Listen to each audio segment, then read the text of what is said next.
Al-Quran terlebih dahulu ya. Dari saya sendiri, ya, bismillah. A'udzu billahi minasyaitonir rajim. Bismillahirrahmanirrahim. Iza as-samaa'u fatarat wa idzal kawakibu intasarat wa idzal biharu fujjirat wa idzal quburu bu'thirat alimat nafsum ma qaddamat wa akharat ya ayyuhal insanu ma gharraka bi rabbikal karim allazi khalaqaka fasawwaka fa'adalak fi ayyi suratin ma syaa rakkabak kalla bal tukadzibuna bid-din wa inna 'alaikum lahafizin kiraman katibin ya'lamuna ma taf'alun innal abrara lafi na'im wa innal fujjara lafi jahim yaslawnaha yawmaddin wa ma hum 'anha bighaibin wa ma adraka ma yawmuddin thumma ma adraka ma yawmuddin yawma la tamliku nafsun li nafsin syai'a wal amru yawma idzil lillah. Ya, alhamdulillah kita sama-sama sudah mendengarkan lantunan ayat suci Al-Quran ya, yang insya Allah hari ini juga sekaligus menjadi moderator kelas kelima Akademi Pernikahan dengan tema mengatasi konflik rumah tangga. Ya, insya Allah hari ini kita sama-sama akan mendengarkan sebuah tausiah sekaligus ilmu dari Ustadz Fauzil Adim. Assalamualaikum Ustadz. Apa kabar? Waalaikumsalam warahmatullahi wabarakatuh.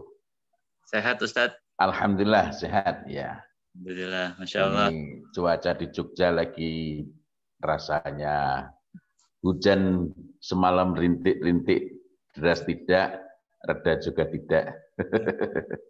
Ya, alhamdulillah ya, masih ada keberkahan dalam hujan karena Masya Allah hujan juga tempat mustajabnya doa ya Ustadz. Masya Allah ya. Ya, hari ini kita akan bahas tentang bagaimana mengatasi konflik dalam rumah tangga Ustadz. Ya.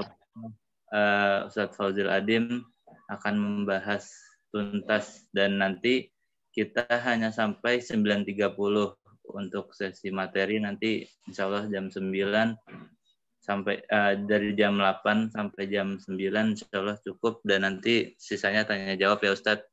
Insya Allah, insya Allah. Baik, waktu dan tempat dipersilakan Ustadz. Ya. Assalamualaikum warahmatullahi wabarakatuh. Innal hamdalillah nahmaduhu wa nasta'inuhu wa nastaghfiruh wa na'udzu billahi min syururi anfusina wa sayyiati a'malina. May yahdihillahu fala mudhillalah wa may yudlil fala hadiyalah. Asyhadu an la ilaha illallah wahdahu la syarikalah wa asyhadu anna Muhammadan abduhu wa rasuluh la nabiyya wa la rasula ba'dah. Allahumma salli ala Muhammad wa ala alihi wa sahbihi ajma'in.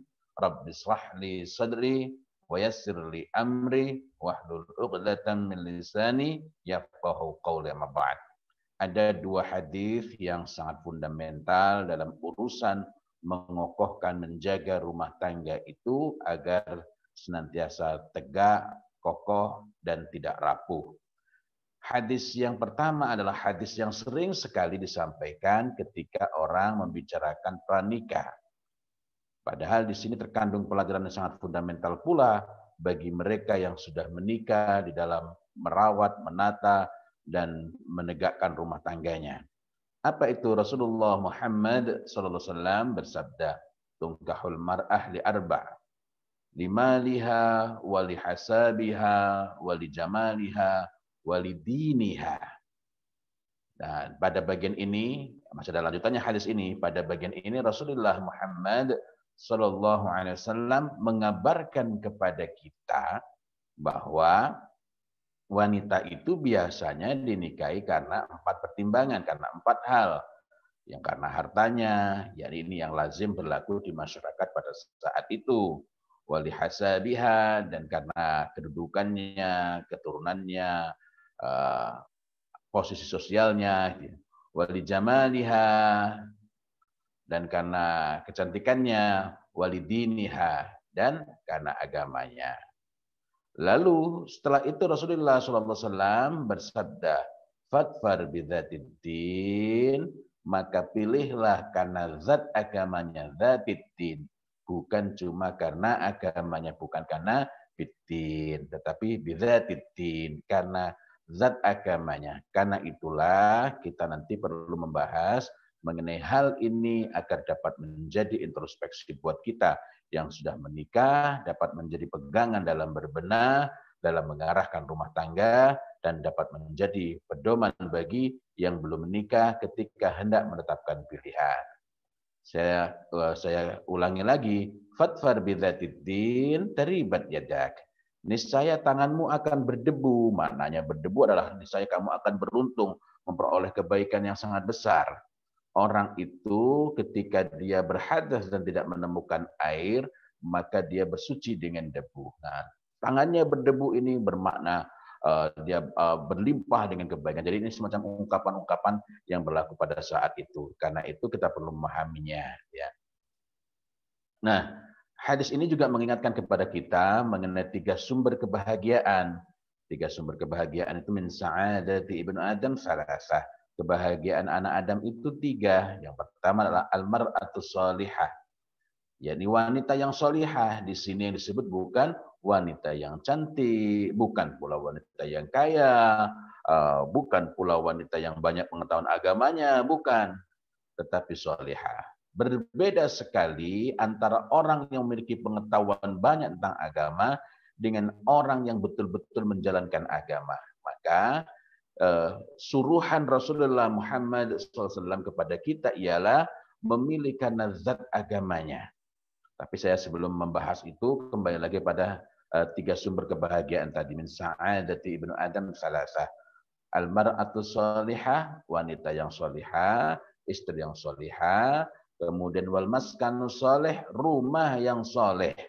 Rumah yang shalih itu, Masya Allah ini menarik ya kalau kita bahas. Tapi kita tidak memungkinkan membahasnya saat ini. Karena itulah saya mohon maaf bahwa dengan waktu yang sangat singkat ini tidak dapat membahas dengan tuntas, ya.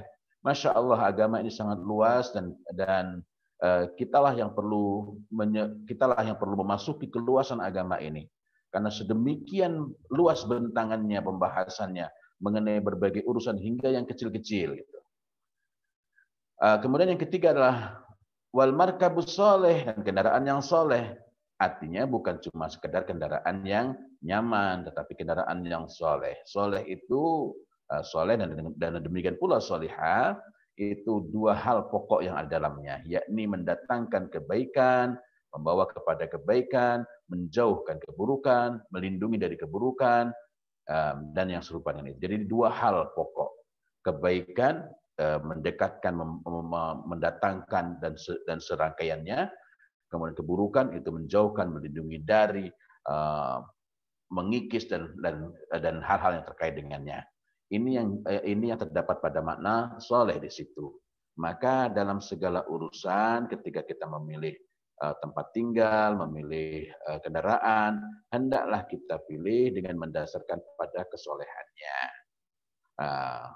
Apa yang kita kerjakan dalam urusan itu juga dalam rangka mewujudkan maskanus saleh wal markabus saleh, sebagaimana dalam urusan istri, dalam urusan suami, yang kita pentingkan adalah komitmennya kepada agama.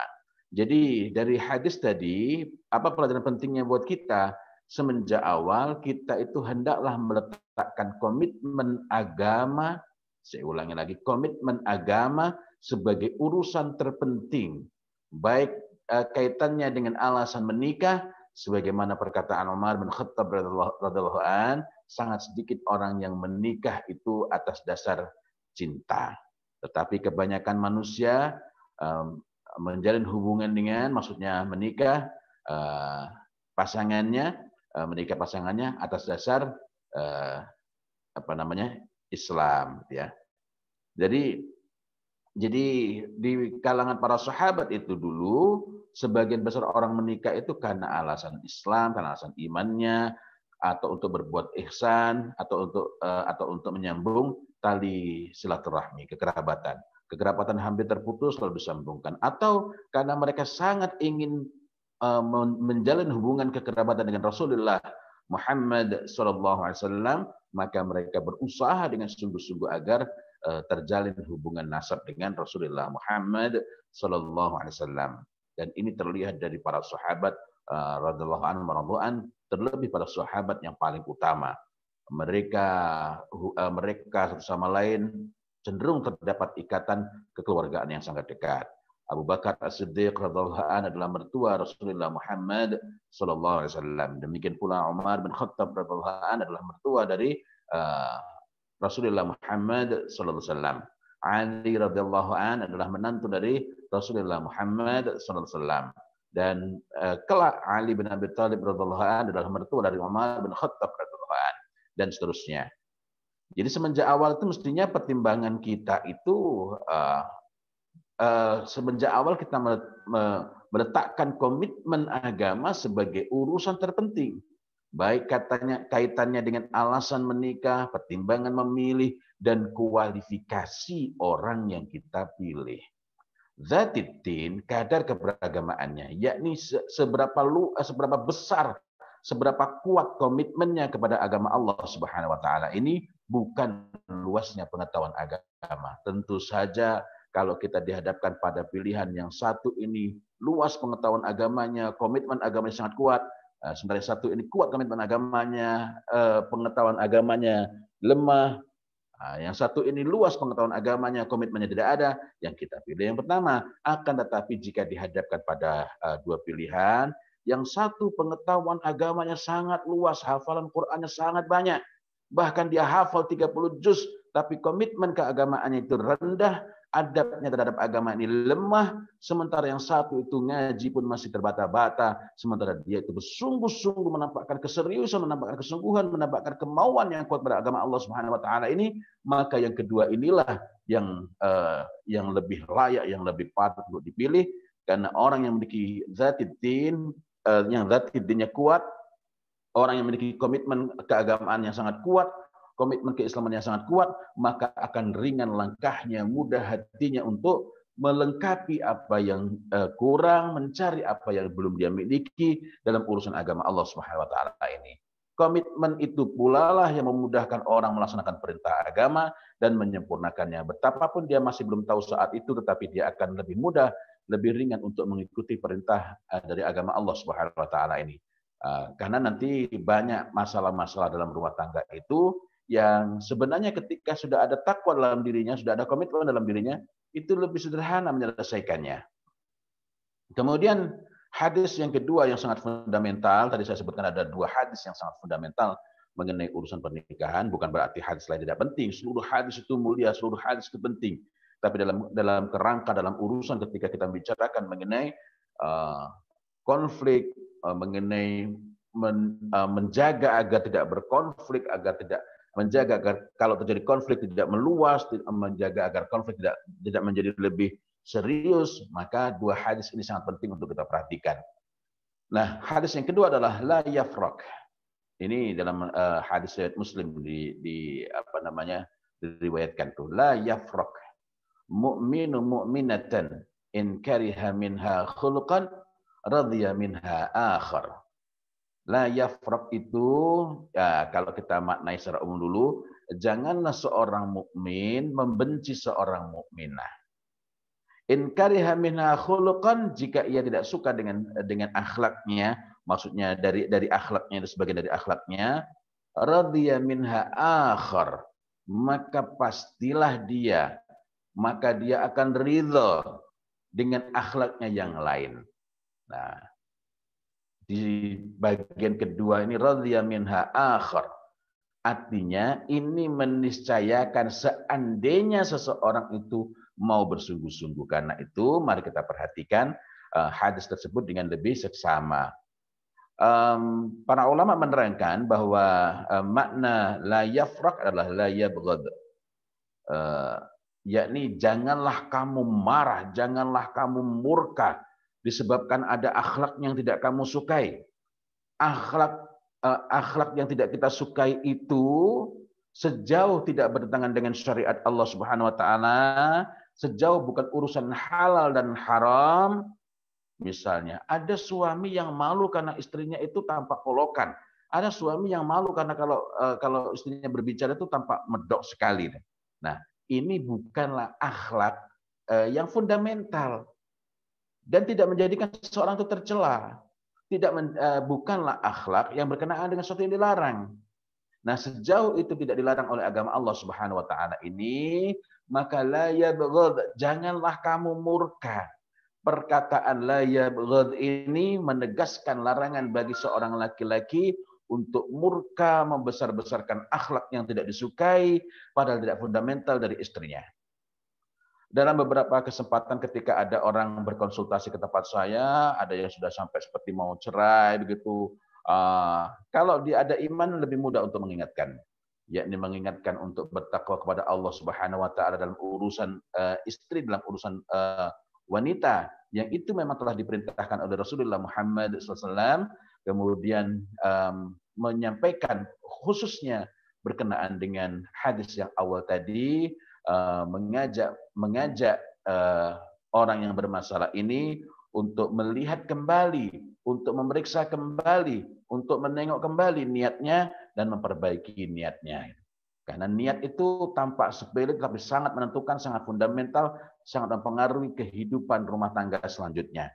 Kemudian yang berikutnya lagi adalah menekankan betul, ini yang sering saya sampaikan kepada, saya ajak mereka ini untuk la yafraq. Dan kadang-kadang susah memang.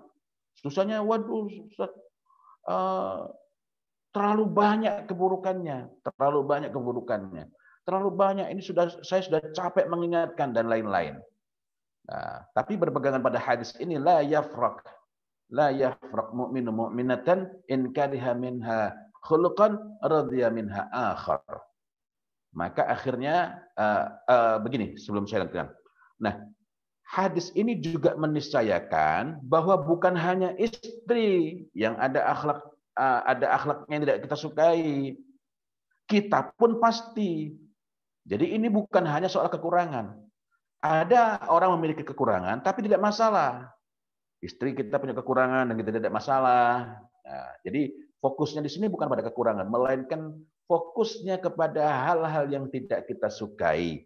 Hal-hal yang membuat kita risih, merasa kita, kok gini sih? Apakah itu kekurangan ataukah bukan? Misalnya begini, ada orang malu karena istrinya ngapak, karena berbicara ngapak. Padahal apa salahnya orang ngapak? Gitu ya? Tidak ada masalah, tidak ada salahnya. Atau berbicara dengan lahja, dengan logat-logat yang membuatnya merasa bahwa itu menjadikan istrinya tampak deso misalnya. Nah, itu sebenarnya bukan kekurangan. Tetapi akhlaknya itu menjadikan suami tidak suka. Jadi saya garis bawahi bahwa la yafraq itu bukan berarti kekurangan. Meskipun ada kalanya saya menulis setiap orang pasti punya kekurangan. Jadi ada kalanya bukan kekurangan, tapi ada kalanya juga berupa kekurangan.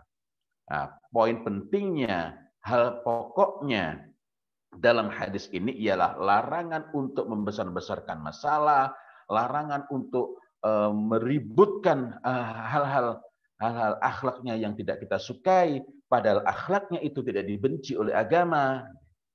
Nah, fokusnya ke sana, poin pentingnya di sana. Nah, dari sini saya ingin kembali mengajak kepada cerita saya ketika saya dulu menangani orang-orang yang bermasalah, ada yang sudah hampir cerai, ada yang ributnya bukan main gitu. Apa yang saya minta? Yang saya minta adalah membuat daftar. Isinya cuma 2, bukan 4. Kebaikan istri kalau ini bersuami, ya, kebaikan istri, keburukan saya. Wah, Masya Allah. Kadang orang dalam 2 hari belum berhasil menulis satu pun. Karena melihat keburukan diri sendiri itu banyak orang nggak siap. Semakin dia tidak siap mengakui keburukannya, mengakui kekurangannya, kalau kekurangan tidak mesti keburukan, ya. Semakin dia tidak mampu mengakui keburukannya, maka akan semakin berat juga bagi dia untuk mengakui kebaikan istrinya. Jadi di sini saya sodorkan itu. Saya sampaikan bahwa kalau dalam satu hari itu tidak berhasil menemukan kebaikan istri dan tidak berhasil menemukan keburukan diri sendiri, atau kalau bukan keburukan, karena ini kadang memang berat, akhirnya saya turunkan grade-nya menjadi kekurangan. Itu bukan berarti dia penuh celah, tetapi hati kita yang terlalu tertutup.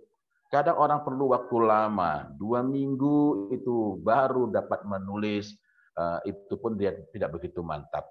Masih pakai tapi ketika ketemu lagi. Tapi kan seharusnya, tetapi semakin dia berusaha menulis, semakin dia berusaha untuk menyadari, semakin dia berusaha untuk menginventarisasi kebaikan-kebaikan istrinya atau kebaikan-kebaikan suami kalau itu pada yang bermasalah itu istri, semakin dia melihat kebaikan-kebaikan istrinya dan semakin dia menyadari kekurangan-kekurangan, keburukan-keburukan dirinya, maka akan mudah dia itu untuk lapang hati, untuk ridho.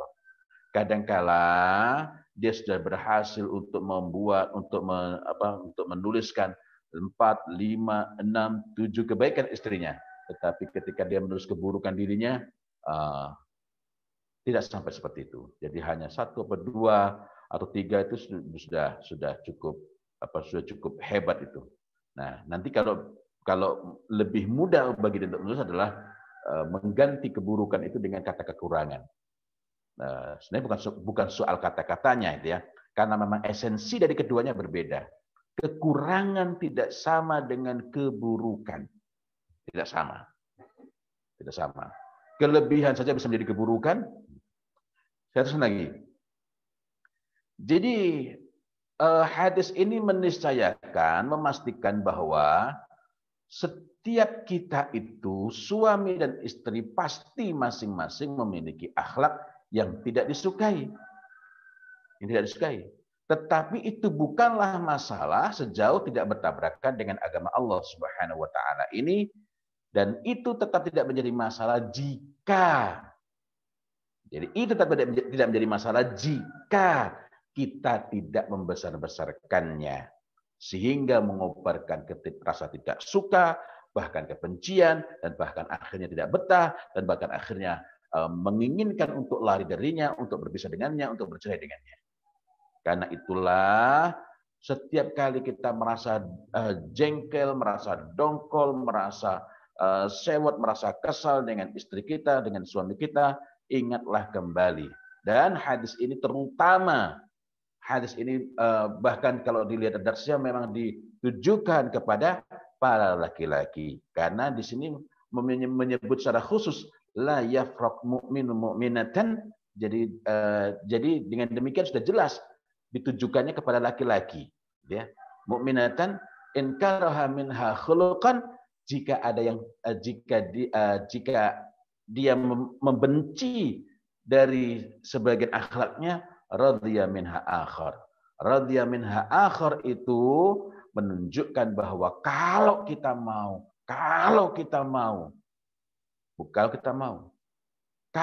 betul-betul mau bersungguh-sungguh menyibukkan kepada akhlak yang membuatnya ridha, dan itu pasti ada, maka dia akan ridha dengan suaminya, dengan istrinya itu. Jadi kalau kita itu tidak ridha, boleh jadi karena kita yang terlalu menyibukkan dan lalai untuk melihat kebaikan-kebaikan akhlaknya. Jadi kalau kita kok masih berat, kita merasa jengkel, kadang-kala kita jengkel itu lumpah.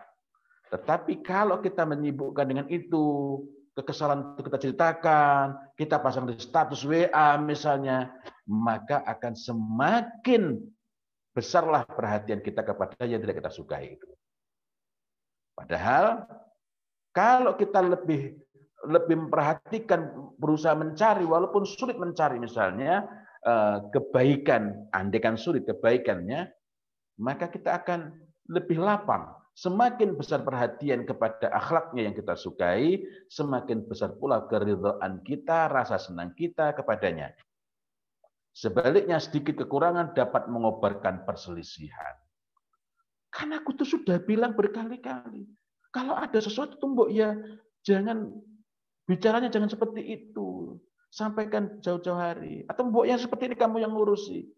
Ya kalau memang kita melihat, oh rupanya dia memang kurang capable, apa salahnya kita mengambil bagian di situ.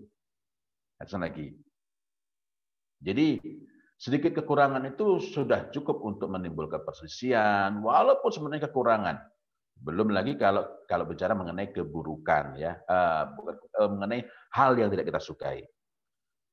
Kekurangan itu jika kita menyibukkan diri dengannya, mengobar-ngobarkannya, maka akan menjadi sesuatu yang tidak kita sukai. Dan akhirnya menguasai diri kita, yang kecil akan tampak besar dan sangat mengganggu kita.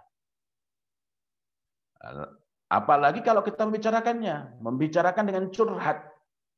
Membicarakan itu boleh kepada ahlinya dalam rangka mencari solusi. Tetapi sebaiknya jangan tergesa-gesa untuk bertemu dengan konselor perkawinan. Kenapa? Karena yang paling pokok itu adalah tekad kita, komitmen kita untuk berusaha menemukan kebaikan-kebaikannya. Tetapi jika memang kita merasakan sudah deadlock itu, maka carilah konselor perkawinan yang kredibel, yang memang mengilmui gitu untuk memberikan jalan keluar, bukan curhat. Karena curhat itu memperbesar masalah, memperparah masalah yang awalnya ringan menjadi sangat serius. Saya jadi teringat dengan suatu kasus yang saya dulu sampai angkat tangan itu. Angkat tangan dalam arti saya bukan langsung menyerah saat itu, tetapi begitu orang ini datang, waduh saya nggak bisa bantu. Akan tetapi karena dia datang ke rumah saya, dan itu berarti Allah Subhanahu wa taala telah mengamanahkan kepada saya, maka saya berusaha dengan semampu-mampu saya, walaupun saya tidak yakin itu akan membantunya. Tapi Masya Allah, ini seorang laki-laki datang ke rumah saya, ketika tanya sudah kurang sudah kurang nyambung ketika dia bertanya. Jadi dia tanya kepada saya, ini betul rumahnya Pak Fauzul. Nah, setelah diiyakan, langsung dia masuk ruang tamu, duduk, dan itu merupakan sesuatu yang agak asing, agak aneh. Ketika dari cara bicaranya, dari tampilannya, tampak betul bahwa dia ini adalah orang Jawa Tengah, ya. Nah, jadi itu bukan standar perilaku orang-orang seperti itu, orang Jawa. Dia langsung masuk dan kemudian nyerocos terus. Saya tinggal ke dapur membuatkan minuman buat dia masih ngomong, terus nggak ada orang. Wah, ini berarti sudah hang ini. Ada orang yang menelpon saya dan akhirnya saya harus menerima telepon itu. Saya terima telepon, dia masih ngomong terus. Saya biarkan akhirnya. Saya biarkan, bukan saya abaikan, saya biarkan hingga akhirnya dia mulai seperti lega ketika air matanya sudah surut. Ini laki-laki ini, air mata sudah surut, dia mulai menyadari keadaan, dia meminta maaf bahwa dia tanpa permisi langsung menceritakan masalahnya. Akhirnya saya keluarkan tisu. Jadi mengeluarkan tisu itu ketika dia sudah mulai reda, bukan saat nangis langsung kasih tisu. Itu berarti penolakan itu ya. Nah, saya keluarkan tisu, saya kasihkan tisu kepada dia. Lalu dia menunjukkan, dia pakai lengan panjang, ditunjukkan ternyata sini banyak bekas luka. Kenapa? Istrinya. Jadi istrinya itu sangat ringan tangan melakukan kekerasan. Kendali emosinya sangat buruk. Ngeri juga saya melihatnya. Tetapi ketika besar betul iktikadnya, besar betul tekadnya, baik betul niatnya, Masya Allah, saya kaget. Rupanya dengan beberapa nasihat itu yang saya sendiri sudah merasa apakah ini akan efektif atau tidak, tetapi ketika dia berusaha betul-betul memeganginya dengan niat yang baik, dengan takwa, ya Allah, akhirnya masalah itu selesai. Dan bukan hanya selesai, saya sekian tahun kemudian ketemu dan dia sudah anaknya sudah bertambah dan mereka baik-baik rumah tangganya. Jadi dari mana kuncinya? Karena mereka berdua, terlebih suaminya, jadi ini yang mengambil adalah suaminya, lebih korbannya. Orang lain mengatakan itu istri tidak ada gunanya dipertahankan, itu istri tidak ada gunanya dipelihara. Tetapi dia masih berusaha melihat istri saya ini baik. Padahal sudah banyak lukanya, kena parut, kena macam-macam itu. Nah, apa kuncinya? Rupanya dia itu berusaha untuk menemukan berkemauan kuat untuk menemukan akhlak yang dia sukai. Akhlak yang disukai. Dan berusaha betul untuk menjaga, takut betul dengan apa yang diamanahkan oleh Allah Subhanahu wa taala kepadanya. Sehingga dia berhati-hati dalam urusan ini. Nah, semakin besar perhatian kepada akhlaknya yang kita sukai, semakin besar pula keridhaan kita kepadanya. Jadi sedikit kekurangan dapat mengobarkan perselisihan, sekedar mengulang lagi. Jika kita menyibukkan diri dengan kekurangan, yang kecil pun akan tampak besar dan sangat mengganggu, tetapi banyak kekurangan dan bahkan banyak yang tidak kita sukai. Sekali lagi, kekurangan tidak sama dengan yang tidak kita sukai. Banyak hal yang tidak kita sukai, tetapi jika kemudian kita lebih membesar-besarkan, lebih memperhatikan akhlaknya yang kita sukai, maka kita akan nyaman dengannya.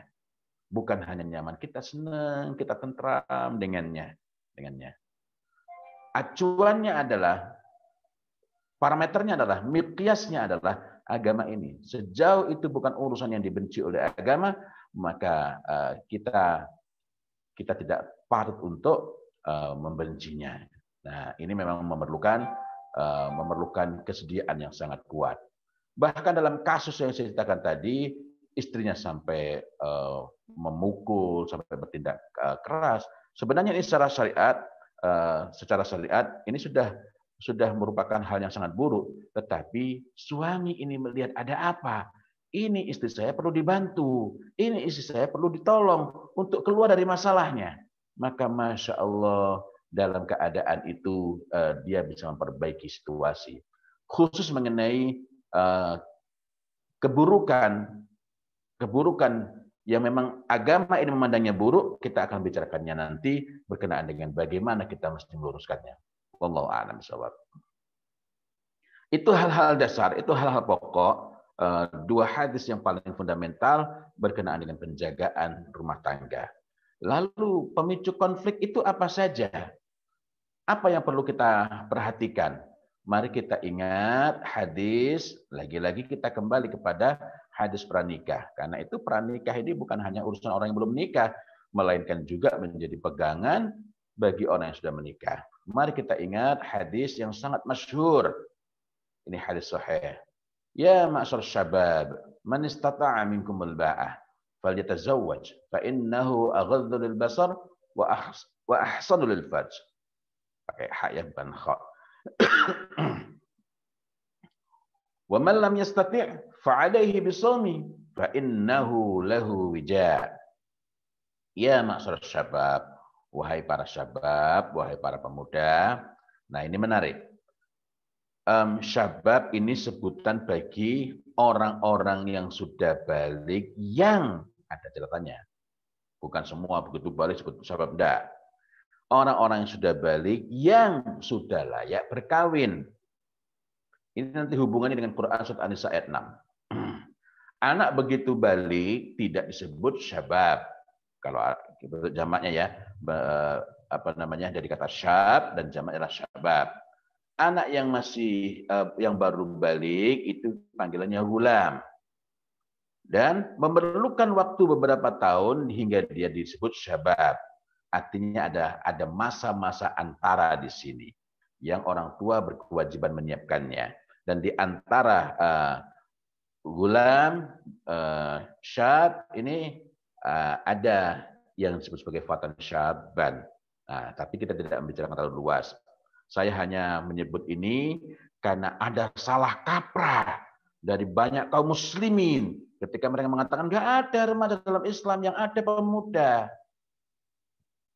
Gara-gara hanya mencukupkan diri dengan terjemahan dari Syekh, Masya Allah, ini kitabnya luar biasa, Syekh Khalid Santut, Syekh Dr. Khalid Santut. Yang dimaksud oleh Syekh Dr. Khalid Santut adalah tidak ada murahik. Tidak ada murahik. Ya, tidak ada murahik, yang ada adalah syabab. Nah, murahik itu nanti penerjemahannya berbeda, tapi bukan majelis kita saat ini. Nah, yang kemudian dalam di sini akhirnya dalam buku terjemahan akhirnya disebut sebagai remaja. Kita sekali lagi. Jadi ya ma'asyarah syabab, wahai para pemuda, dapat juga dimaknai sebagai wahai para remaja, karena nanti ada lagi istilah, ada fityatun, ada lagi yang lain. Man istata'ah. Jadi man istita'ah. Siapa yang telah memiliki istita'ah. Minkumul ba'ah, dari kamu sekalian yang telah memiliki al-ba'ah. Falyatazawwaj, maka kawinlah, nikahlah. Istita'ah itu apa? Kemampuan untuk mengupayakan nafkah. Sementara al-ba'ah adalah telah tumbuhnya kedorongan, ketertarikan untuk melakukan hubungan suami istri. Gitu ya. Falyatazawwaj fa innahu aghaddu lil basar, karena yang demikian itu lebih dapat lebih dapat menundukkan pandangan, wa ahsanu lil farj, dan lebih menjaga kemaluan. Wa man lam yastati, dan barang siapa yang belum memiliki istita'ah, fa alaihi bisawmi, maka hendaklah dia berpuasa. Fa innahu lahu wija, karena yang demikian ini akan dapat mengekang wijaknya, hasad seksualnya. Hadis riwayat Bukhari Muslim. Nah, dalam hadis yang lain Rasulullah Muhammad SAW mengingatkan kepada kita, fattaqullaha fin nisa, bertakwalah kalian dalam urusan para wanita, yakni istri-istri kalian. Laki-laki ini sebenarnya ditujukan pada laki-laki. Nah, tetapi perintah bertakwa itu bukan hanya bagi laki-laki. Ini menunjukkan bahwa yang paling bertanggung jawab, yang paling besar peranannya, yang harus menjaga tanggung jawab utama ada pada suami. Fa innakum akhadtumuhunna bi amanillah wastahlaltum furujahunna bi kalimatillah. Saya cukupkan sampai di sini walaupun hadisnya masih ada lanjutannya. Jadi bertakwalah kalian dalam urusan para wanita, yakni istri-istri kalian, karena sesungguhnya kalian mengambil mereka dengan amanah dari Allah, dan kalian wastahlaltum furujahunna, dan kalian menghalalkan kemaluan mereka, yakni istri-istri kalian itu, dengan kalimat Allah. Apa kata kunci di dalam dua hadis ini? Ada yang pertama,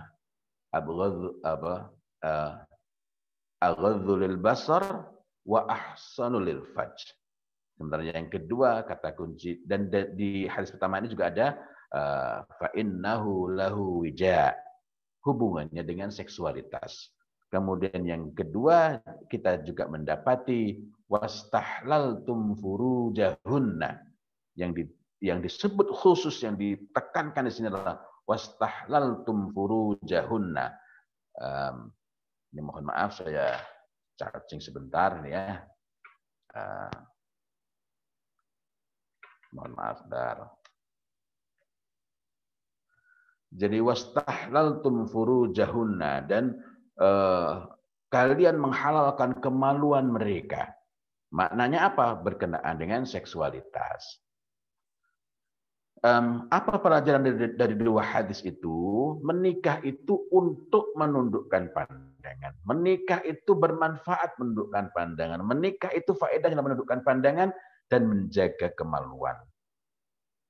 Maka menjaga amanah terhadap keduanya merupakan faktor yang paling mempengaruhi keutuhan rumah tangga, yakni memperhatikan menjaga amanah berkenaan dengan seksualitas.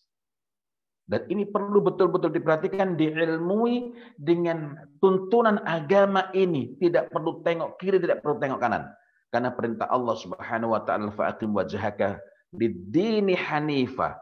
Maka hadapkanlah wajahmu, tegakkanlah wajahmu kepada agama yang lurus ini dengan lurus pula. Yakni yang dimaksud dengan hanifah itu ialah engkau condong pada kebenaran, engkau condong kepada al-Islam ini dan tidak menengok kiri kanan. Karena itu dalam urusan memperoleh kebahagiaan, memperoleh kenikmatan, memperoleh keutamaan, penjagaan dalam urusan seksualitas ini pun cukupkanlah untuk menggali, cukupkanlah untuk memperhatikan, cukupkanlah untuk menemukan hal-hal apa saja yang dapat menjadikan kehidupan perkawinan itu lebih indah, termasuk dalam kaitan khususnya berkenaan dengan seksualitas.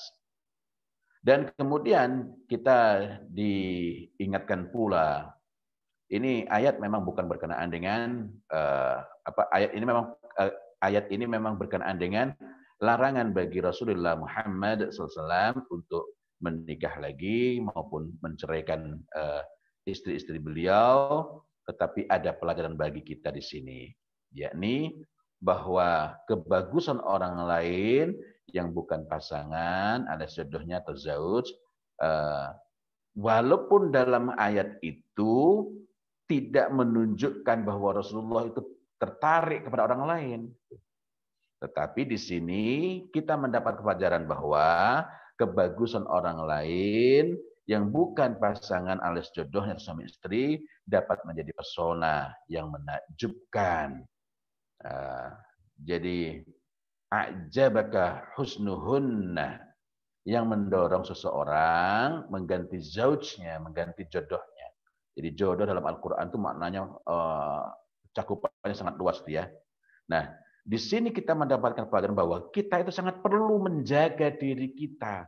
Menjaga diri kita agar tidak tertarik dan menjaga diri kita agar suami kita, agar istri kita tidak takjub dengan kebagusan orang lain.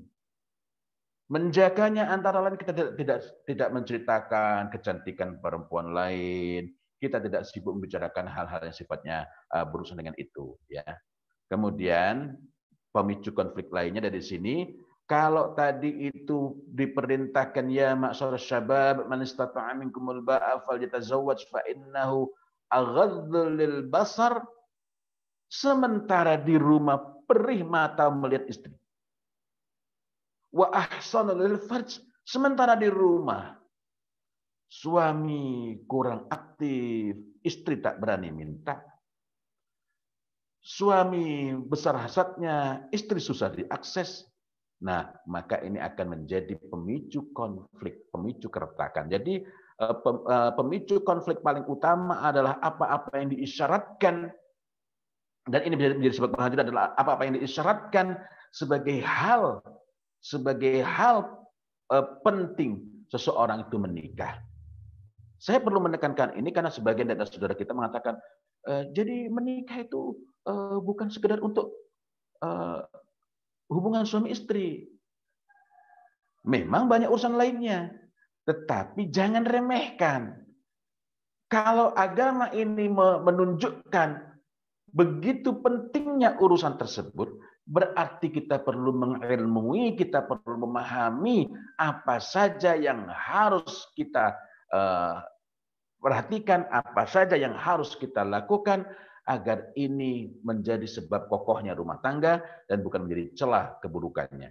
Sedemikian pentingnya sampai-sampai seorang istri ketika sedang memasak misalnya, dan suami memang sedang meluap-luap misalnya, maka matikan kompornya. Masak bisa nanti, bisa beli, ya. Saya teruskan lagi. Terdapat perintah yang menunjukkan sangat dipentingkannya memperhatikan kesejahteraan seksual dan keselamatannya. Bukan hanya kesejahteraan, juga keselamatannya. Nah, keselamatan itu maksudnya misalnya ketika seorang suami tergoda di luar misalnya, nah, maka Perintah agamanya segera pulang. Tergoda itu bukan berarti dia jelalatan, tidak. Dalam situasi yang dia tidak sengaja, dia tertarik, segera pulang. Untuk apa? Untuk berhubungan seks dengan istrinya. Dia. Dan pulang ini bukan hanya untuk menuntaskan hasrat, tetapi pertama adalah memuliakan sunnah karena ini perintah agama. Kedua, ini urusan takwa karena ini mendahulukan urusan agama, dan dengan demikian pasti barokah. Yang ketiga, faedahnya adalah membuat dia segera reda, lupa dengan yang dia sempat tergoda tadi itu. Gitu ya. Nah, dalam urusan ini, urusannya bukan sekedar kesejahteraan, tapi keselamatan. Keselamatan. Suami harus segera pulang, dan istri melihat itu juga sebagai bagian dari takwa. Sehingga perlu dia sambut penuh semangat dan kesungguhan. Dan ini menyambut dengan penuh semangat itu, selain untuk menjaga keselamatan suaminya, juga untuk memenuhi sunnah, untuk meraih ridha Allah Azza wa Jalla. Dan sudah itu, apalagi sebelumnya, jangan mengikuti dengan pertanyaan untuk mengetahui siapa yang telah membuat hati suami tergoda. Karena boleh jadi suami pun tak kenal, tak tahu. Ini sudah reda, jangan tanya. Siapa tahu tadi yang bikin kamu. Karena ini akan membuat dia teringat lagi. Cari. Kepo. Searching siapa tadi dia. Ingat lagi. Jadi sudah. Biarkanlah hanya Anda yang membuat dia merasa tercukupi dalam soal ini. Orang itu merasa cukup dengan HP yang udah tahun berapa ini. Udah bertahun-tahun. Kadang ada orang tanya, itu Android-nya berapa? Saya tak tahu, Android-nya cuma 1 di situ. Nah, wah, itu sudah ketinggalan, Ustaz. Nah, orang mengatakan demikian. Ini mencukupi ketika kita tidak sibuk menengok yang lain. Tidak sibuk menengok yang lain. Tetapi ketika kita menengok yang lain, menengok kebagusan yang lain, wah iya ya, ternyata jadul juga saya punya HP ini. Lupa bahwa itu telah mencukupi. Karena itulah janganlah tanyakan. Karena dalam beberapa kasus itu memang istrinya mau menyambut, tapi setelah itu tanya, siapa coba? Kenapa sih kok kamu tertarik? Nggak usah. Fokus, be the best. Fokus kepada apa yang kalau ini ada yang lagi down, kuatkan. Gitu. Jadi jangan karena ini merasa tergoda lalu dia berusaha memenuhi sunnah itu, pulang justru malah dilemahkan. Apalagi kalau dikatanya, ada apa bang? Balik bang. Ini adalah Rasul perintahkan saya untuk segera pulang temui kamu ini. Matikan dulu kompor misalnya. Lalu siapa itu? Padam dan bahkan berubah menjadi amarah. Nah, ingatlah bahwa di antara dosa besar yang hukumannya sangat mengerikan adalah zina. Orang yang sudah menikah berzina itu hukumannya rajam. Dilemparin batu sampai dia mati. Ini menunjukkan bahwa penjagaan terhadapnya, yakni penjagaan terhadap kehormatan, keselamatan, dan kesejahteraan seksual itu merupakan sumber kebaikan sangat besar di hadapan agama ini. Nah, ini berlaku untuk siapa? Kedua-duanya. Sebagaimana istri berkewajiban memenuhi hasrat seksual suaminya kapan saja, maka demikian pula suami wajib memberi nafkah seksual sesuai syariat. Kalau tidak, konflik mudah terjadi. Apakah langsung kepada konfliknya ataukah didahului oleh hambarnya perkawinan? Kapan itu? Jika suami maupun istri mengabaikan amanah Allah Subhanahu wa taala terkait dengan suami istri. Amanahnya itu apa saja? Amanah yang paling nyata terkait suami istri adalah perintah mu'asyarah bil ma'ruf. Wa ashiruhunna bil ma'ruf. Nah, kita tidak membahas secara rinci, mungkin sudah dibahas di pertemuan sebelumnya itu ya. Mu'asyarah bil ma'ruf itu antara lain adalah kewajiban berhias bagi seorang suami untuk istrinya. Nah, ini antara lain kewajiban berhias bagi seorang suami untuk istrinya. Tentu saja berhiasnya seorang suami bukan berarti pakai lipstik, bukan. Tetapi menjaga dirinya agar menyejukkan pandangan mata istrinya. Mengenakan wewangian yang disukai oleh istrinya. Saya misalnya menyukai satu wewangian yang saya sangat menyukai, tetapi ini saya pakai ketika di luar rumah. Kenapa? Karena ketika dalam rumah, istri saya lebih menyukai parfum yang lain. Maka saya memakai itu yang disukai oleh istri itu bukan karena saya takut istri, tidak, tapi karena saya ingin mengamalkan mu'asyarah bil ma'ruf. Ya.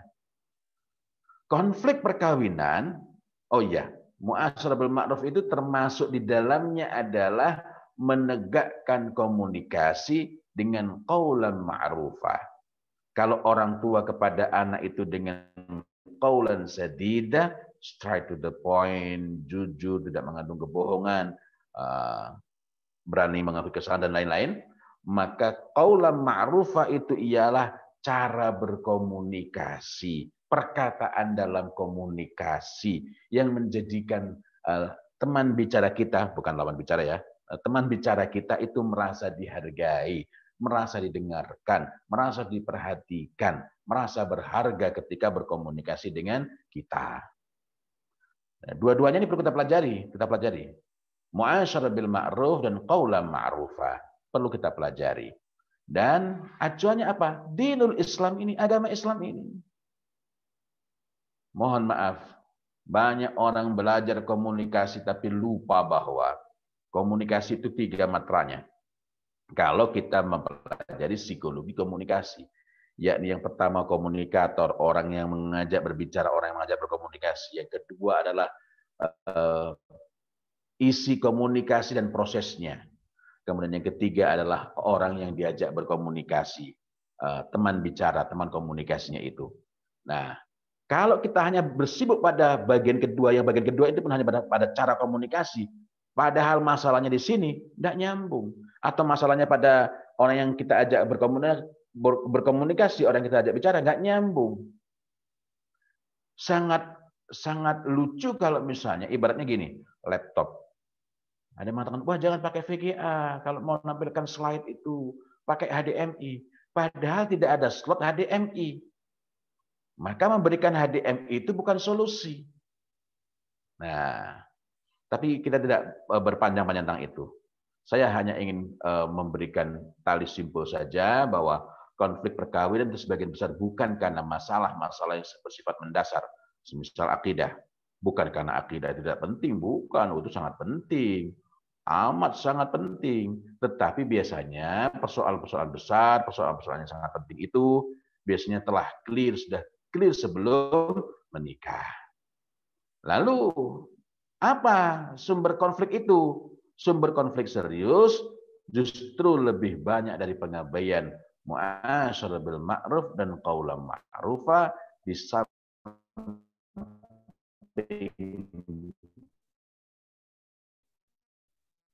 yang tas. Karena itulah suami istri perlu belajar mengenai kewajibannya, mengenai amanahnya berkenaan dengan seksualitas, mu'asyarah bil ma'ruf dan qaulan ma'rufah. Ini penting sekali.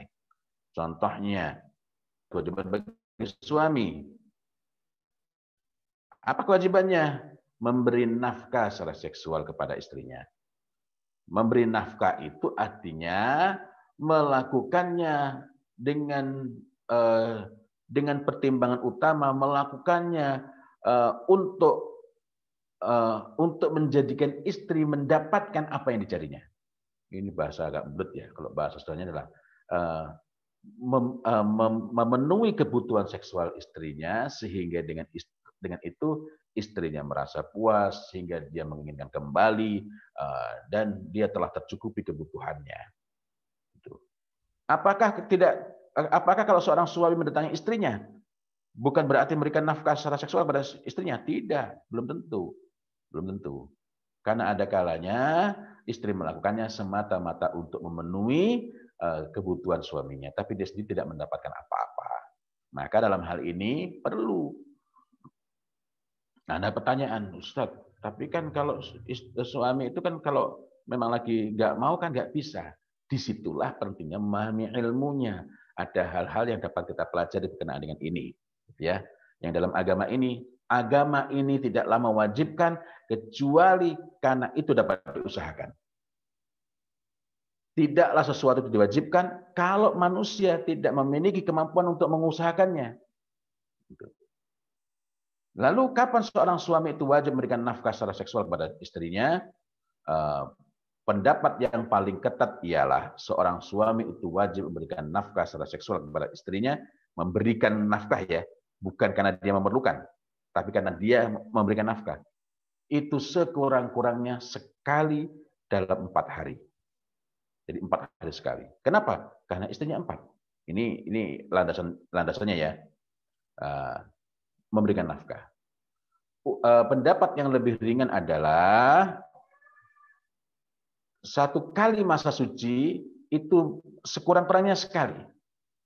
Dan pendapat yang paling longgar adalah selama 4 kali masa quru, masa suci, sekurang-kurangnya 1 kali seorang suami memberikan nafkah kepada istrinya dalam urusan itu. Nah, kapan disebut beri nafkah? Seukuran yang dapat menjadikan istrinya memperoleh apa yang dicarinya. Sederhananya adalah disebut memberi nafkah itu ialah jika yang dilakukannya itu menjadikan istri mendapatkan kepuasan, gitu ya. Dan dalam hal ini sekali lagi itu semua ilmunya telah ada pada agama ini, karena itu tidak perlu tengok kiri kanan ke Kama Sutra dan lain-lainnya. Nah, lalu itu tadi adalah hal-hal yang dapat memicu konflik. Kemudian berikutnya lagi adalah hal-hal yang kita perlu perhatikan untuk menjaga diri dari konflik. Tapi saya harus percepat karena ini sudah mendekati jam 9. Yang pertama ialah kita perlu senantiasa untuk mendidik niat, memperbarui niat, memperbaiki niat, gitu ya. Kita benahi kembali niat kita dalam menikah, membenahi kembali niat kita dalam menata rumah tangga ini. Kemudian dalam hal memilih tadi, kita ingat bahwa perintah Rasulullah Muhammad SAW adalah fadfar bidzatiddin, maka pilihlah karena agamanya, dan itu kaitannya dengan komitmen agama, iltizam kepada agama ini. Maka kita pun perlu berusaha untuk meneguhkan iltizam kepada agama ini, meskipun pernikahan sudah berlangsung 10, 15, 20 tahun, atau bahkan lebih dari itu. Apa saja unsur-unsur dari meneguhkan iltizam ini? Pertama adalah mu'tasim. Dia menjadi mu'tasim. Mu'tasim itu adalah orang yang berpegang teguh kepada tali Allah, yakni Al-Qur'anul Karim dan As-Sunnah As-Sahihaini. Wa'tasimu bihablillahi jami'a. Kemudian yang kedua adalah mutamassik bisyariah, berusaha betul untuk memegangi, menegakkan syariat, apa yang disyariatkan oleh Allah Subhanahu wa taala, oleh agama ini. Dia berusaha untuk hidupkan, untuk kokohkan, untuk tegakkan dalam rumah tangganya. Dan caranya ialah muttabi'an li Rasulillah, dengan mengikuti, menjadi pengikut, menjadi orang yang mengikuti, karena tidak setiap orang yang berislam itu dia mengikuti apa yang telah dicontohkan, apa yang dituntunkan, apa yang diperintahkan oleh Rasulullah Muhammad sallallahu alaihi wasallam. Dan mengikuti, menjadi pengikut, menjadi orang yang mengikuti Rasulullah Muhammad sallallahu alaihi wasallam itu juga bagian dari kecintaan kepada Allah Subhanahu wa taala, karena Allah Subhanahu wa taala telah perintahkan kepada kita, qul in kuntum tuhibbunallah fattabi'uni, yakni mengikutilah aku, yakni Muhammad sallallahu alaihi wasallam. Kemudian yang berikutnya yang tak kalah pentingnya, ini sangat penting, adalah muta'allim ala sabili najah. Kita berusaha betul untuk menjadi orang yang menuntut ilmu ala sabili najah. Karena manusia itu ada 3 dalam soal ilmu. Yang pertama adalah alim rabbani, yang kedua adalah muta'allim ala sabili najah, orang yang menuntut ilmu dari jalan keselamatan, dan yang ketiga adalah hamaj, orang awam, ro'a'u adba'u kulli na'iq. Nah, yang dia itu mengikuti setiap teriakan, setiap yang lagi viral, setiap lagi trending topik, setiap yang lagi banyak dibicarakan orang, itu yang diikuti. Ali bin Abi Thalib radhiyallahu anhu menjamin orang yang ketiga ini, yakni orang yang mengikuti setiap yang teriak, setiap yang lagi viral, setiap yang trending topik itu, dia akan berjalan tanpa dinaungi cahaya Allah Subhanahu wa taala. Artinya dia berlelah-lelah belajar, banyak belajar, ke sana kemari dia belajar, dan membuat dia semakin bingung. Karena itulah penting sekali untuk meneguhkan muta'allim ala sabili najah, menjadi penuntut ilmu di atas jalan keselamatan ini. Jadi runtut, alurnya jelas, mengikuti agama Allah Subhanahu wa taala ini dalam segala urusan. Apalagi nanti kalau sudah mendidik anak, itu akan penting lagi gitu ya. Kemudian yang berikutnya ialah berusaha menegakkan, menumbuhkan iradah ilal khair. Ini mohon maaf, ini dipercepat karena sudah jam 9 sekarang ini, tapi saya masih perlu melanjutkan beberapa hal. Kemudian perubahan itu kadang-kala tidak seimbang. Istrinya banyak ngaji, suaminya enggak. Atau suaminya banyak ngaji, istrinya enggak. Karena itu mendakwahkan kepada pasangan dengan ilmu, itu merupakan hal yang sangat penting. Lalu bagaimana kalau misalnya akhlak yang tidak kita sukai dari istri atau akhlak yang tidak kita sukai dari suami itu memanglah akhlak yang tidak disukai oleh agama ini. Yang saya bahas di awal tadi adalah akhlak yang kita tidak suka, bahkan benci, tetapi itu tidak masuk dalam agama. Nah, kedudukannya berbeda kalau akhlaknya itu memang tidak disukai oleh agama. Misalnya saf-saf. Saf-saf itu apa? Suka dengan urusan-urusan sepele-sepele, remeh-temeh, receh-receh, yang kalau kita bicarakannya tidak menambah kebaikan. Nah, dalam hal ini yang diperlukan adalah pertama adalah menegakkan mudarah. Mudarah itu ialah sikap lemah lembut, dapat menahan diri. Ada kalanya kita itu ketika menjumpai hal yang tidak tepat, kita tidak langsung menegurnya, perlu menahan diri.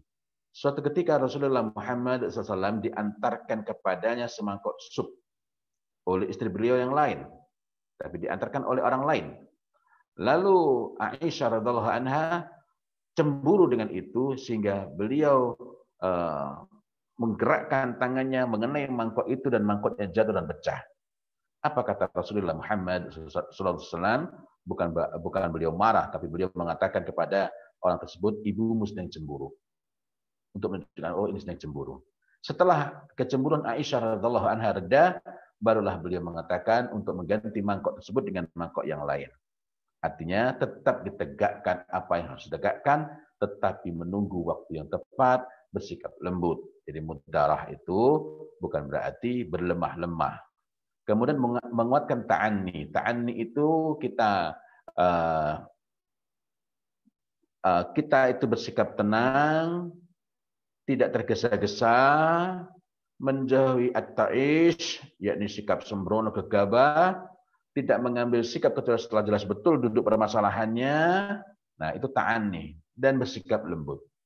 Jadi kalau mendapati sesuatu tidak gegabah menyimpulkan, tidak gegabah memutuskan, tidak gegabah untuk misalnya komentari, memarahi atau bahkan sampai memarahi itu ya. Nah, ini dua hal. Dan jauhi mudahana. Mudahana itu apa? Mudahana itu karena ya daripada istri marah udahlah diam aja. Daripada suami marah udahlah diam aja. Padahal kita tahu itu batil, kita biarkan. Sangat berbeda dalam mudarah. Mudarah itu menahan diri dulu karena memang menunggu momentum yang tepat. Dengan mudahana. Mudahana itu memang daripada nanti konflik udahlah diam aja. Mudahana itu akan melahirkan ketidaknyamanan yang semakin bertambah. Kemudian yang kedua adalah menjauhkan afiyah dari keluarga. Ada sihah, kesehatan, ada afiyah. Kita ini perlu memohon kesehatan bagi tubuh kita, bagi fisik kita, dan juga memohon afiyah. Orang yang sehat belum tentu afiyah.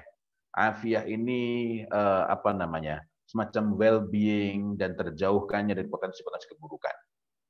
Kalau afiyahnya keluarga itu afiyah, maknanya ialah keluarga itu dalam kondisi baik, terjauhkan dari keburukan, dan yang tampak baik itu memang baik. Ada kalanya keluarga itu tampaknya baik-baik, tapi sebenarnya mereka saling memendam masalah dan ada hal-hal yang dapat meledak. Gitu ya. Lalu bersama-sama suami istri itu meninggikan himmah, bersibuk membicarakan hal-hal yang dapat meningkatkan kemauan untuk melakukan amal soleh, yang dapat meningkatkan kemauan untuk memikirkan urusan-urusan yang besar, urusan yang luhur, dan menjauhi saf-saf. Saf-saf itu urusan yang receh-receh, remeh-temeh, sepele-sepele tadi. Dan kemudian menegakkan adab suami istri. Nah, saya mohon maaf, saya masih perlu tambahkan sedikit mengenai adab suami istri ini. Karena ini justru poin-poin tadi sebenarnya adalah pengantar menuju adab suami istri. Di antara adab yang dapat kita ingat ialah suatu ketika Jabir bin Abdullah berkata, suatu hari aku diajak Rasulullah SAW ke rumahnya. Kemudian beliau mengeluarkan sepotong roti. Beliau bertanya kepada istri-istrinya, apakah ada lauk? Karena roti itu dulu memang makanan pokok, dan nanti diberi lauk macam-macam. Mereka menjawab, tidak ada kecuali sedikit cuka. Lalu beliau bersabda, fa innal khalla ni'mal fa innal khalla ni'mal udum. Maka sesungguhnya sesungguhnya khalla cuka ni'mal udum adalah senikmat-nikmat sebaik-baik seutama-utama lauk. Nah, hadis ini berkenaan dengan sikap ridha, sikap jadi kalau adanya itu, istri itu masak ya seperti itu, itulah yang kita sambut dengan baik, gitu ya. Sambut, itulah yang kita tampilkan, bukan masak lauk aja nggak ada, cuma ada ini, tapi kita menyambut dengan sangat baik. Kita ini bagian dari adab seorang suami kepada istrinya, masya Allah. Dan di sini bahkan Rasulullah Muhammad SAW memujinya, memuji lauk itu, fa innal khalla ni'mal udum. Sesungguhnya cuka khalla adalah sebaik-baik lauk. Jadi bukan karena lauk itu makanan favoritnya Rasulullah, bukan. Nanti kita akan menjumpa dalam hadis yang lain yang memang menunjukkan apa yang beliau sangat sukai. Kalau makan kambing, beliau memilih paha kambing. Nah, ini menunjukkan yang paling beliau sukai. Tetapi Masya Allah, sahabat itu begitu besarnya kecintaan kepada Rasulullah Muhammad SAW. Jabir bin Abdullah radhiallahu an berkata, aku menyukai cuka sejak aku mendengarnya dari Nabi Allah SAW. Hadis ini juga diriwayatkan oleh Imam Muslim. Nah, ada berbagai adab suami istri yang perlu kita pahami. Nanti silakan tengok dalam Adab Fiddin yang ditulis oleh Imam Al-Ghazali rahimahullah taala. Adab suami kepada istri maupun adab istri kepada suami yang itu bermacam-macam bermacam-macam bentuknya. Nah, sedianya saya juga masih ingin membicarakan lebih khusus berkenaan dengan merawat kemesraan, wabil khusus berkenaan dengan seksualitas, tetapi waktu yang tidak memungkinkan, maka saya hanya ingin mengingatkan sedikit mengenai tuntunan dari Rasulullah Muhammad SAW bagi para istri sesudah selesai dari haid, selesai dari menstruasi. Apa itu? Yakni mengusap pada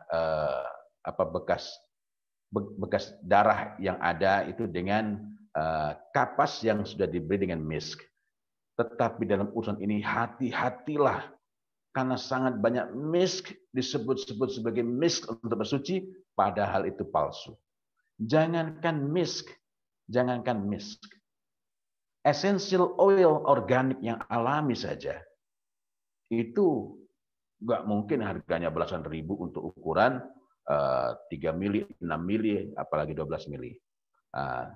Tetapi saya hanya ingin sampaikan bahwa dalam urusan ini, sekiranya mampu, usahakanlah untuk membersihkannya dengan daun bidara dan kemudian dengan misk.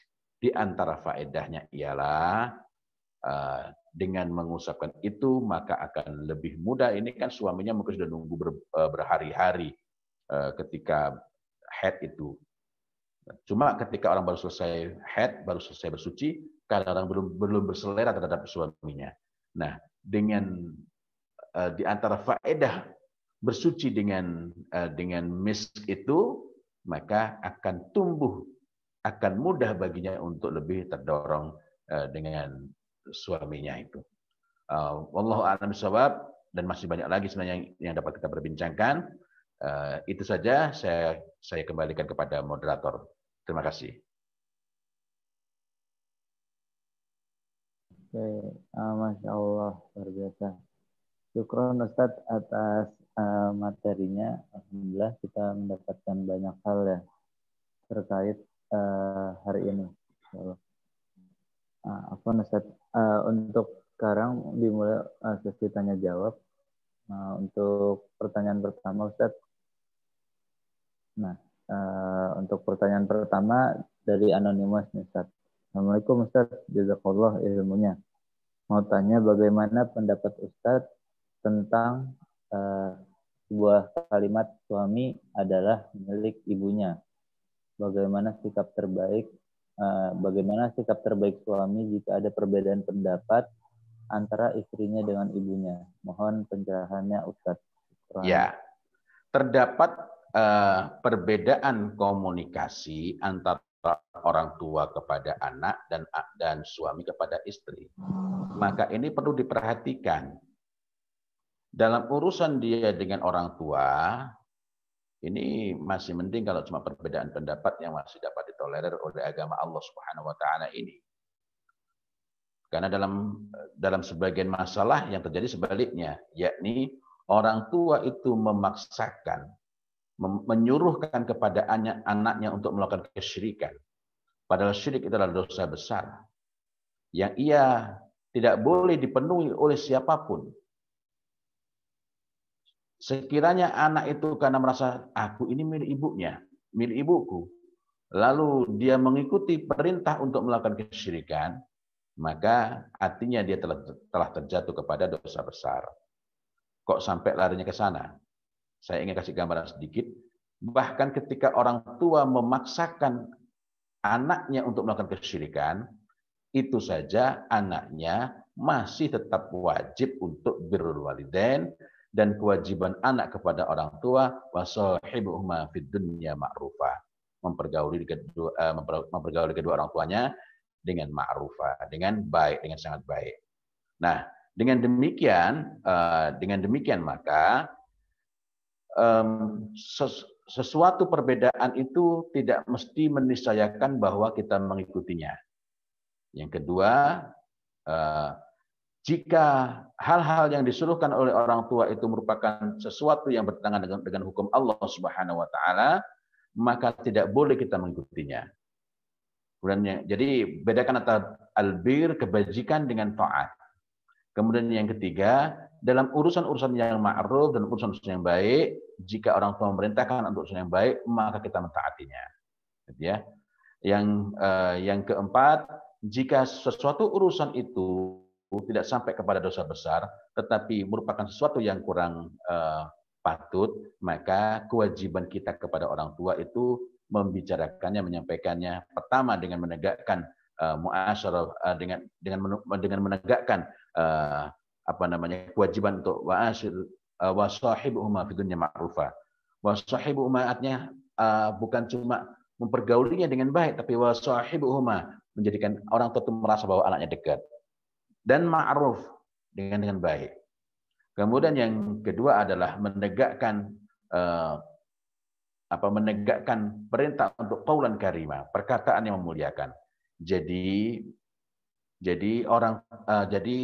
sebagai anak berinteraksi dengan orang tua, berkomunikasi, meskipun untuk hal-hal itu untuk hal-hal itu kita tidak bersepakat dengannya misalnya, tetapi mengkomunikasikannya dengan cara komunikasi qaulan karima sehingga orang tua merasa dimuliakan.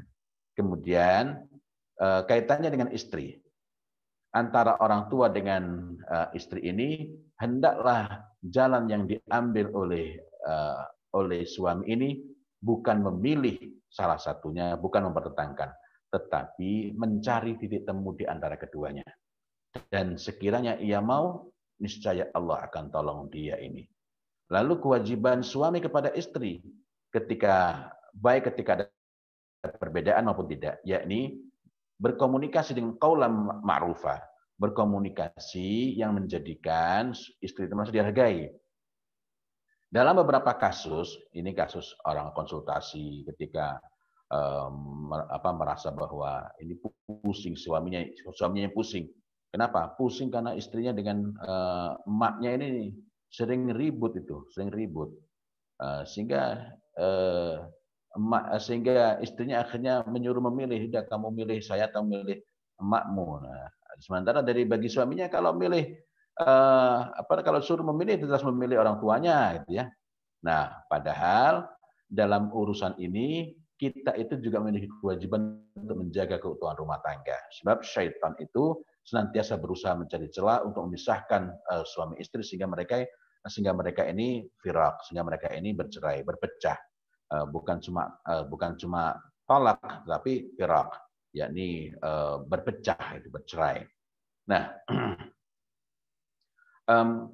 maka pelajarannya apa? Di dalam perintah untuk mu'asyarah bil ma'ruf dan di dalamnya terdapat kandungan untuk berbicara dengan qaulan ma'rufa, ada pelajaran berharga, yakni kerap kali masalah pokoknya bukanlah mengenai siapa yang didahulukan, melainkan bagaimana dia itu menegakkan akhlak dan menegakkan cara berkomunikasi yang tepat antara dia dengan emaknya dan dia dengan istrinya.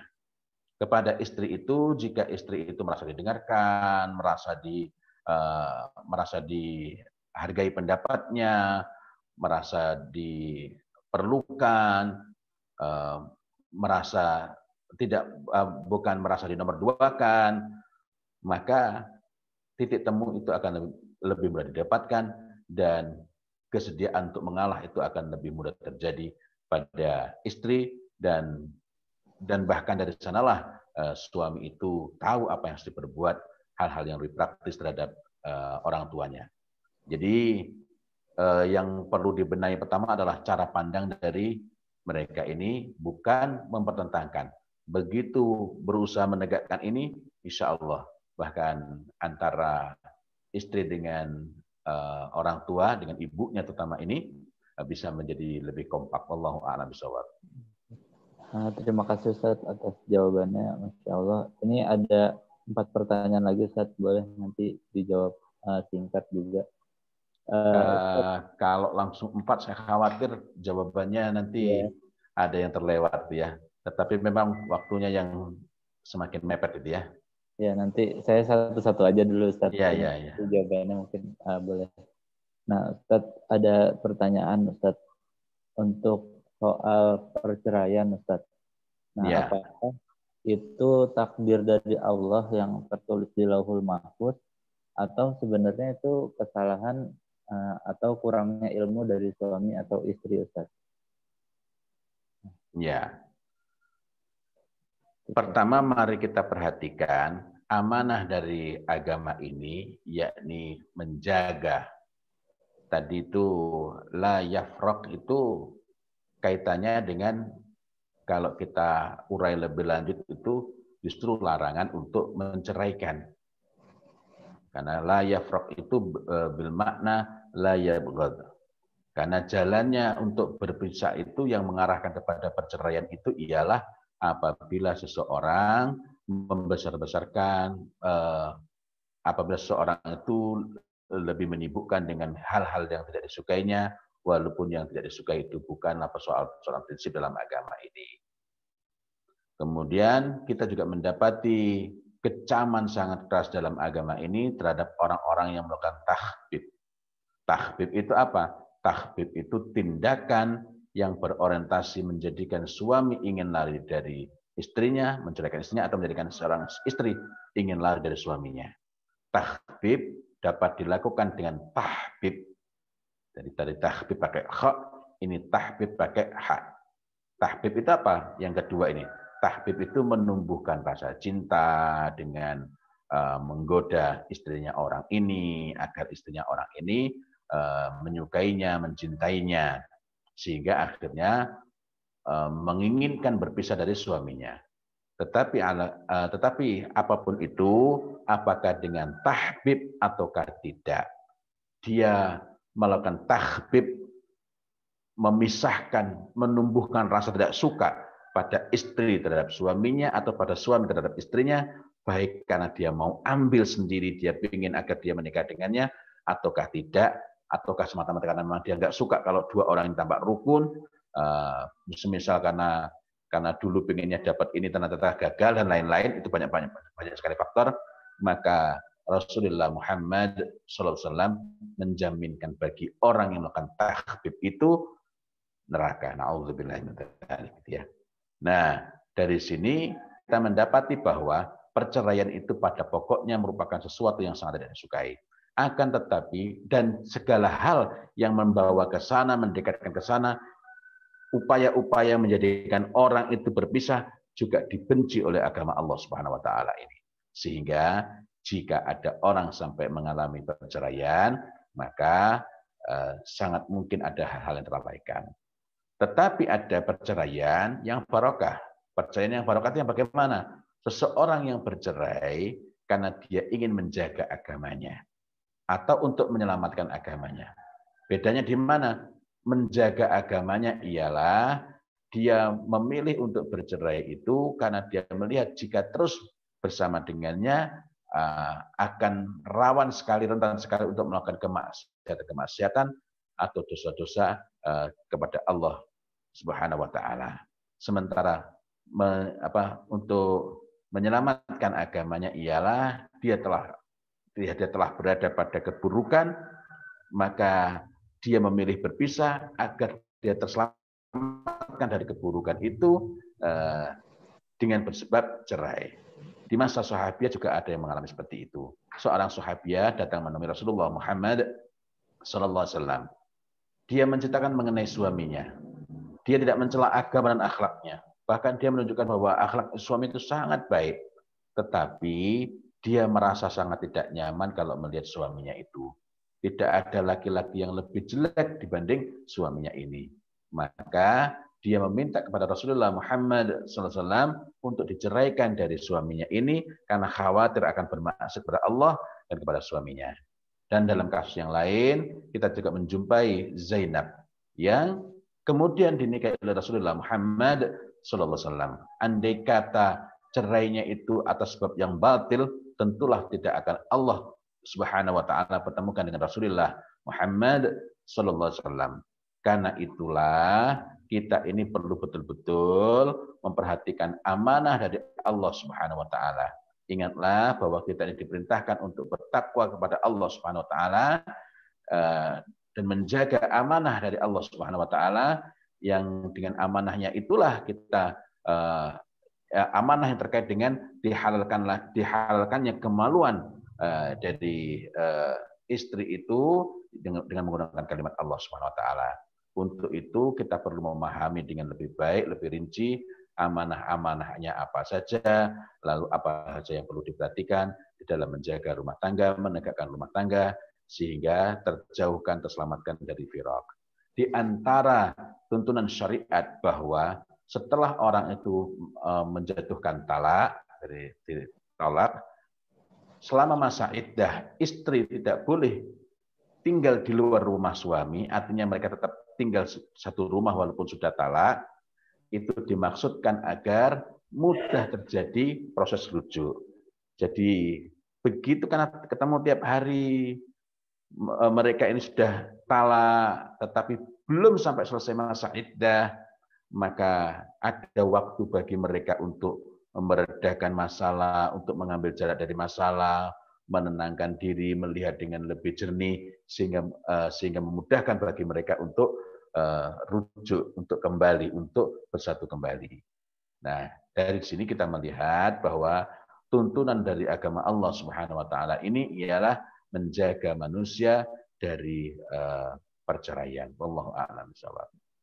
Baik Ustadz, ini karena udah mau mendekati, mungkin langsung 2 pertanyaan Ustadz. Ya. Ini Ustadz, yang pertama tentang untuk contoh masalah rumah tangga yang tadinya istrinya suka menyakiti suami. Nah, apakah yang dilakukan suami untuk mempertahankan rumah tangga tersebut? Dan jika istrinya sudah berubah, sudah tidak main tangan lagi, nah itu bagaimana Ustadz? Nah ini pertanyaan suami. Nah yang kedua, tadi mohon diulang Ustadz terkait adab suami kepada istri ataupun istri kepada suami. Ya. Mengenai tadi itu yang saya ceritakan bahwa saya sendiri bahkan tidak optimis itu ya. Saya sendiri bahkan merasa wah saya nggak bisa ini menghandle ini. Saya nggak bisa bantu ini, dan rupanya selesai. Apa kuncinya? Ternyata hal pokok yang dilakukan oleh suaminya bukanlah langsung memperbaiki akhlaknya, tetapi memperbaiki komitmennya kepada agama Allah Subhanahu wa taala ini. Menunjukkan kemauannya untuk memperbaiki untuk menata rumah tangga ini, kemudian lebih memberikan perhatian kepada istrinya dan memperbanyak berbicara mengenai apa yang dicari dalam apa yang perlu diwujudkan dalam rumah tangga ini di masa-masa yang jauh, di masa-masa yang akan datang. Menunjukkan bahwa mereka bisa memilih untuk berpisah, tetapi setelah berpisah itu mau apa? Nah, dan mereka juga bisa mereka tetap bisa sebagai suami istri, tetapi kira-kira apa yang didapatkannya di akhirat kalau ketika mereka menjadi suami istri saling mengabaikan amanah, saling ribut, saling bertengkar. Jadi yang ditekankan itu justru adalah amanah dari Allah Subhanahu wa taala berkenaan dengan ketakwaan kepada Allah Subhanahu wa taala. Rupanya dengan itu justru istri itu lebih mudah untuk luluh. Jadi sebenarnya ketika orang telah berubah komitmennya kepada agama Allah Subhanahu wa taala, telah mau melihat dirinya itu sangat mungkin salah, telah mau mencurahkan waktu untuk melihat tuntunan ini dengan baik dan mengevaluasi dirinya sendiri, maka disitulah ada jalan keluar. Sebaliknya, saya pernah kedatangan orang dari jauh, jadi saya tinggal di Jogja, tapi ini orang menempuh jarak lebih dari 500 km untuk sampai ke rumah saya. Persoalan mereka sebenarnya ringan-ringan saja kalau dilihat dari masalah yang sempat kita gali. Masalah perbedaan selera cat rumah, masalah perbedaan yang lain yang tidak terlalu fundamental, masalah selera makanan dan lain-lain. Tetapi ketika mereka masing-masing bersibuk dengan hal-hal yang tidak disukai, sibuk dengan hal-hal yang buruk dan menyibukkan dengan dirinya sendiri, yakni yang dirisaukan itu adalah bagaimana dia menjadi orang yang diuntungkan dari pernikahan itu, bukan memperoleh kebaikan bersama dan bukan pula untuk meraih ridha Allah Subhanahu wa taala. Maka walaupun masalahnya sebenarnya ringan, hanya soal perbedaan-perbedaan yang sepele, soal perbedaan selera cat rumah dan lain-lain, tetapi akhirnya mereka berpisah, mereka bercerai karena mereka tidak dapat menemukan titik temu.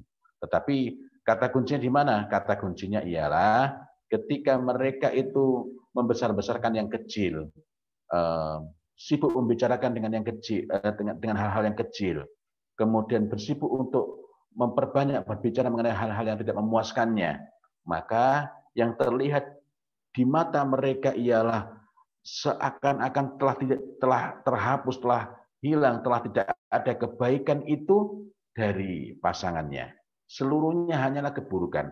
Bahkan ketika telah nyata telah nyata dia melihat kebaikan itu, tetapi tetap saja ada excuse. Ya memang dia sih saya akui, dia itu perhatian. Tapi kan jadi kebaikannya pun akhirnya dianulir oleh hal-hal yang dia tidak mencocokinya itu. Karena itulah di awal perbincangan tadi saya tekankan betul mengenai dua hadis paling fundamental dalam urusan menjaga rumah tangga. Dan di antaranya ialah la yafraq mu'minun mu'minatan in kariha minha khuluqan radhiya minha akhar. Titik tekannya adalah radhiya minha akhar. Pasti kamu akan ridho, pasti dia akan lapang, pasti dia senang minha akhar dengan yang selebihnya, dengan akhlak-akhlaknya yang lain. Wallahu a'lam bishawab. Sebenarnya masih sangat ingin berbincang, tetapi rupanya sudah jam 9.29 begitu ya, sehingga tidak memungkinkan untuk menambah perbincangan ini. Mudah-mudahan kita dapat berbincang lebih panjang melalui Facebook saya, ataukah melalui Telegram channel saya, ataukah melalui Instagram saya. Saya kira itu. Dan kemudian selanjutnya saya kembalikan kepada moderator.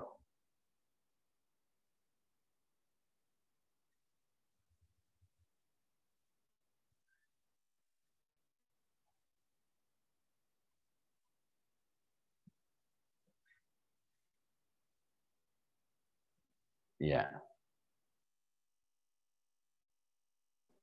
Ya, baik Ustaz.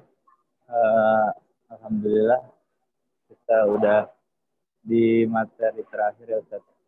Boleh nggak Ustaz satu pertanyaan lagi Ustaz? Atau bagaimana Ustaz? Ini mohon maaf karena saya sudah Sudah. ini apa namanya sesuai dengan plot semula sampai 9.30 sehingga harus segera berlanjut ke kegiatan berikutnya. Oke, baik Ustaz. Terima kasih kepada Ustaz Fazil Adim dan peserta yang sudah hadir.